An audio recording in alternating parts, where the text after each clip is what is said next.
Hey there, 8th graders, and welcome to today's Explainer.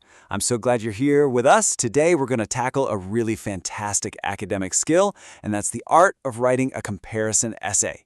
We're diving right into Unit 3, exploring literary genres, and we're going to learn exactly how to look at two totally different pieces of writing and explain how they work. It's going to be a great lesson, so grab your notebooks, get comfortable, and let's jump right in. But first, I want to ask you a quick question. How do you decide between two different books, or say two different news stories covering the exact same event? Think about it for a second. You actually use comparison skills every single day. When you're trying to figure out which movie to watch, and you end up scrolling for 45 minutes straight, right? Or deciding which article to actually trust, you're weighing their differences and similarities. You're looking at the tone, the style, the purpose. So what we're doing today, it isn't completely new to you. We're just taking a skill you already have and learning how to put it on paper academically. Here's our quick roadmap for today. Number 1, why compare literary genres? Number 2, the steps to write your essay. Number 3, genre comparisons in action. And finally, number 4, the godly learner philosophy. All right, let's get into Section 1, why compare literary genres? The value of looking closely at details.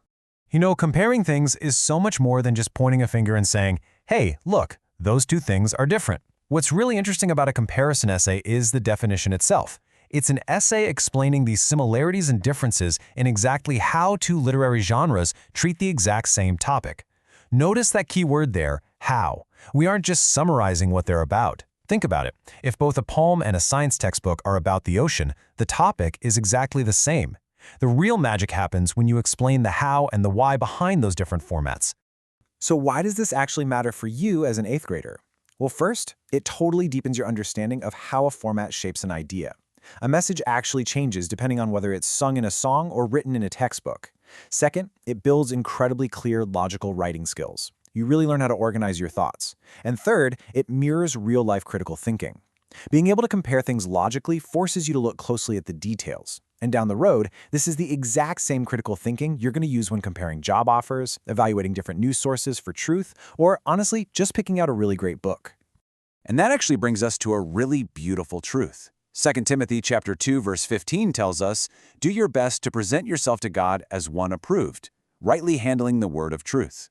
See, when you learn to compare texts, use solid evidence, and write clearly, you're actually honoring God. You're learning how to rightly handle truth, to look at facts honestly and to communicate them fairly. So academic excellence isn't just about getting good grades, it's really about preparing your mind to handle truth with total integrity.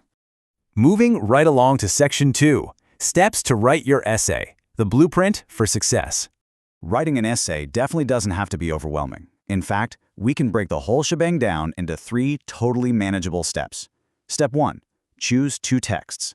Now, they need to be different genres, but on the exact same topic, kind of like a documentary film and a novel that are both about space exploration.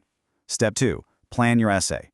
Don't just start writing right away. Use a Venn diagram to brainstorm what's the same in the middle and what's different on the sides. And Step 3. Write with evidence. This is absolutely crucial, guys. For every single point you make, you've got to use quotes or descriptions from both texts to prove your observations. Don't just tell me, you got to show me with evidence. Now for Section 3, genre comparisons in action, spotting the differences. Let's act like literary detectives for a second and look at a quick example. Imagine a city is facing a severe water shortage. On one hand, we have a news article. Its job is just to present the facts, how much water is left, when the shortage started, and who's affected. But on the other hand, we have an editorial written by a citizen. That editorial argues for a specific solution, maybe demanding that the mayor restrict water usage immediately. Both texts cover the exact same event, but they have entirely different purposes, tones, and structures. The news is objective and factual, while the editorial is persuasive and passionate. And we can see this play out again in our second example. Let's say the topic is migration, moving from one place to another. A poem might use beautiful metaphors and nature imagery, comparing the journey to birds flying south. It's meant to be read slowly and thought about really deeply. But song lyrics on that exact same topic, they'll use heavy repetition, rhythm, and melody to create an instant emotional impact on the listener. The topic is literally identical, but the format completely changes how you experience the idea. So you can see the crucial point here is that both genres can inform you, but in vastly different ways. For a third example, think about a graphic novel versus a historical essay about the American Revolution. The graphic novel brings history to life by focusing on stunning visuals, character expressions, and fast-paced dialogue. It makes you feel like you're right there. The historical essay, though, strips away the pictures to give you a deep, highly detailed analysis of the causes and effects of the war.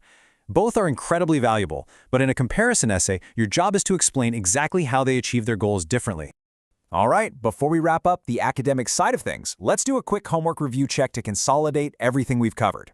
When you sit down to do your work, make sure you can confidently do these 5 things. First, name 2 distinct genres you could compare. Second, identify your organizing tool. Remember, a Venn diagram is your absolute best friend here. Third, be ready to explain why textual evidence is important. You need quotes to prove your points, right? And finally, make sure you can give 1 clear example of a similarity and 1 example of a difference between your chosen texts. If you can check off that list, you're in fantastic shape for your essay. And that brings us to Section 4, the Godly Learner Philosophy, Education Intertwined with Biblical Morality. You know, when we compare genres, we're reminded that different voices and styles all contribute to understanding the full truth. Proverbs 18:17 has this really powerful piece of wisdom. The one who states his case first seems right until the other comes and examines him. This verse is all about humility and fairness. If you only read one type of text or only listen to one perspective, you might think you know the whole story. But comparing different genres and sources encourages you to take a step back, examine the evidence fairly, and see the whole picture before making up your mind. And honestly, that is the very definition of true discernment. True discernment means seeking to understand multiple perspectives before forming conclusions. God has given people an incredible variety of ways to express ideas, through poetry, essays, art, music, you name it. When we learn to analyze these different genres carefully, we're learning to value the diverse ways God allows us to communicate truth. This is really the core of the HeroesMart Academy philosophy. We intertwine biblical morality with education because, frankly, education without morality can actually hurt. Just becoming smarter isn't the end goal here. Knowledge and intelligence should help you make wise, God-honoring choices, rather than just making you more capable of doing whatever you want. As Romans 8:6-7 teaches us, keeping the mind spiritually minded leads to life and peace. So yes, we absolutely want you to pursue academic excellence in your essays, but always keep your mind centered on God, truth, wisdom, and righteous choices. Which leaves us with this final thought. You've learned how to carefully analyze, compare, and seek the truth through evidence today. So I've got to ask you, how will you use your academic excellence to make wise, God-honoring choices today? Whether you're reading an article, writing an essay, or just having a conversation with a friend, remember to handle the truth rightly. Thank you so much for joining me for this explainer, 8th graders. I literally can't wait to read the incredible comparison essays you're going to write. Have a blessed day and keep learning.